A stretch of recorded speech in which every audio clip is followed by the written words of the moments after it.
bean and tea leaf. Actually guys, malaki yung coffee bean dito. So, meron din siyang coffee bean kitchen. So, here's our first order, Spanish latte. Let's taste this one. Wala siyang lasa guys. Try natin siya i-mix. So, ito na lang yung pinanghalo ko guys. Natin ulit. Wala talaga. Pizza margarita ng coffee bean and tea leaf. And let's try this one. So, let's try their pizza. Nag-expect ako guys sa pizza nila. Kasi mukha siya masarap. Wow! Masarap! Pwede na. Masarap.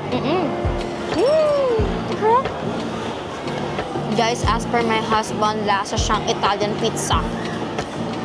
Mas maasim to kaysa dun sa ibang pizzahan na natikman namin. And ito nga pala yung second order namin. It's herb crusted salmon. Now, let's try this salmon. Yung rice guys, nitong salmon, para